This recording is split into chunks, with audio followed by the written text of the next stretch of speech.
మనకున్నదల్లా ఏకైక paper mill, చెప్పుకోదగ్గ paper mill Rajahmundry అంటే మనకి ఇక్కడ ఒక పరిశ్రమ, మంచి పరిశ్రమ ఉండడం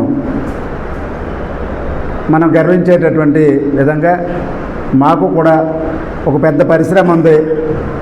అది paper mill, Rajahmundry paper mill అని చెప్పుకోవడానికి ఉంది.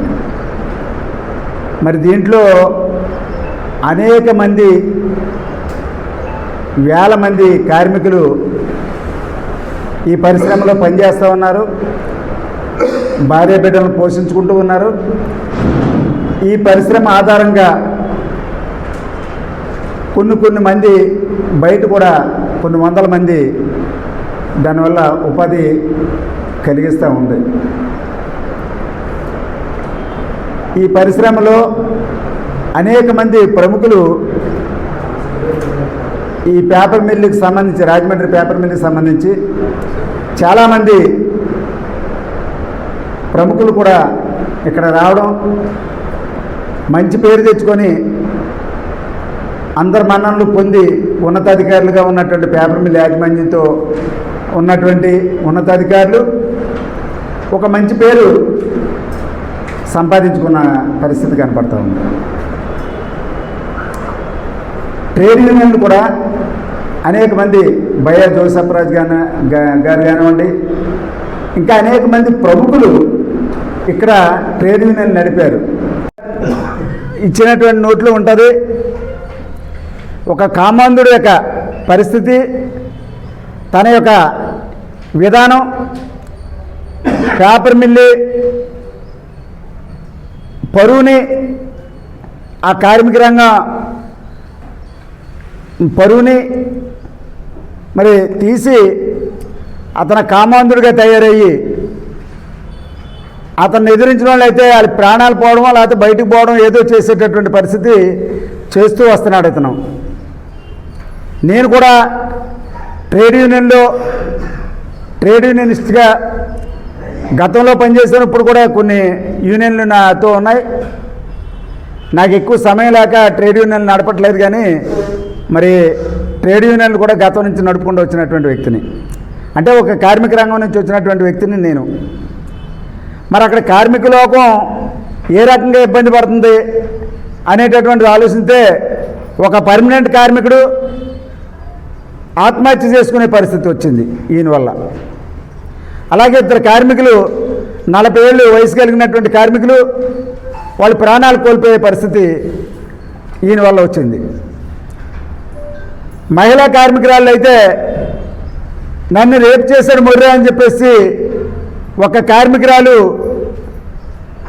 నిజానికి పోలీస్ స్టేషన్కి వెళ్ళి మొత్తుకుంది అని అంటే ఈయన ఎంత దిగజారుతానో ఆలోచన చేయొచ్చు. పేపర్ మిల్లు గౌరవాన్ని భంగం కలిగించేటటువంటి పరిస్థితి, దిగజారే పరిస్థితి చేసుకుంటూ వస్తున్నాడు అనేది. ఆవిడిచ్చినటువంటి కంప్లైంట్ మీద మరి నిజానికి చెప్పాలంటే ఈ యొక్క ఉన్నతాఫీసర్ ఎవరైతే ఉన్నారో తనకి పోలీసులు కూడా, ఒక మహిళకి న్యాయం జరిపించవలసినటువంటి పోలీసులు, రక్షణ కల్పించవలసినటువంటి పోలీసులు వ్యక్తితో కుమ్మక్కై ఎఫ్ఐఆర్ ఒకటి రాసి చేతులు దులుపుకొని పరిస్థితి ఇంకా బాగోలేదు అని అంటే ఈ వ్యక్తి పారిపోయే విధంగా సంకేతాలు పోలీసు వారు ఇచ్చి వాళ్ళకి సమయం ఉండి పట్టుకొని అరెస్ట్ చేయవలసినటువంటి పోలీసులు డబ్బు మదంతో, ధనమదంతో, అధికార మదంతో విర్రవీగుతున్నటువంటి ముద్ద ఎవరైతే ఉన్నారో ఈ కామాంధుడు, అతన్ని అరెస్ట్ చేయవలసింది పోయి ఇండైరెక్ట్గా పోలీసు వారే కూడా ఆయనకు సపోర్ట్ చేసి ఆయన సైడ్ అయి పారిపోయేటట్టు చేశారు. యాజమాన్యం కూడా ఇతను ఇచ్చేటటువంటి రిపోర్ట్ ఏంటంటే, ఈ ప్రాంతాన్ని, ఈ ప్రాంతంలో ఉన్నటువంటి కులాన్ని కూడా ప్రస్తావిస్తూ యాజమాన్యంతో తప్పు డైరెక్షన్ ఇచ్చి ఇతను మెప్పు పొందే విధంగా తయారు చేసుకుంటా ఉన్నాడు. ఈ ప్రాంతం వాళ్ళు సరైన వాళ్ళు కాదు అనేటటువంటి సంకేతాన్ని యాజమాన్యానికి జారవేస్తూ ఉన్నాడు. మా తూర్పుగోదావరి జిల్లాలో వాళ్ళు కానీ, పశ్చిమ గోదావరి జిల్లాలో వాళ్ళు కానీ, ఈ ప్రాంతంలో ఉన్న వాళ్ళు చాలామంది బయట ఊళ్ళో చెప్పుకుంటారు, అందరూ కొట్టి చంపుతారు, ఈ ప్రాంతంలో పెట్టి చంపుతారని చెప్పేసి. అంటే పెట్టే గుణం ఉందో తప్ప కుట్రలం అనే గుణం కానీ ఎవరినో వేరే విధంగా చేద్దామనే ఇది కానీ ఈ ప్రాంత ప్రజలకు ఎప్పుడూ లేదు. కానీ ఈ ప్రాంతాన్ని దిగజారుతూ, ఇక్కడ ఉన్నటువంటి కులాలను దిగజారుతూ, కులాలకు ఉన్నటువంటి భావాలను దిగజారుతూ, యాజమాన్యానికి తప్పుడు సంకేతాలు ఇస్తూ, మరి ఈ వ్యక్తి ఎవరైతే ఉన్నారో ఈ కామాంధుడు ఈ విధంగా మరి పేపర్ మిల్ని భ్రష్టు పట్టిస్తూ దిగజార్చేటటువంటి విధంగా తయారు చేస్తూ మరి మహిళా కార్మికులు కూడా ఆయన బారి నుంచి ఎలా తప్పించుకోవాలనేటటువంటి పరిస్థితి చేస్తా ఉన్నారు. ఈయన కుమారుడికి కూడా ఉద్యోగాలు వేయిస్తానని నమ్మించి మోసం చేసి మరి ఆ విధంగా ఆవిడ్ని ఇష్టం లేకుండా మరి ఆవిడ్ని రేప్ చేసేటటువంటి పరిస్థితి ఆ విధంగా చేశాడు అని అంటే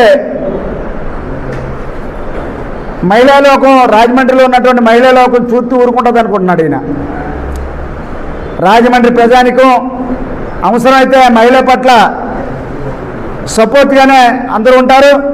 అలాగే మాలాటోళ్ళు అందరూ కూడా ఆవిడ యొక్క విధానానికి సపోర్ట్గా ఉంటాం. అలాగే చనిపోయిన కుటుంబాలకి, గతంలో చనిపోయిన కుటుంబాలు కూడా బాధ్యత ఇస్తుందే కాబట్టి సరైనటువంటి యాక్షన్ తీసుకోవాల్సినటువంటి అవసరం ఉందని చెప్పేసి నేను తెలియజేస్తా ఉన్నాను.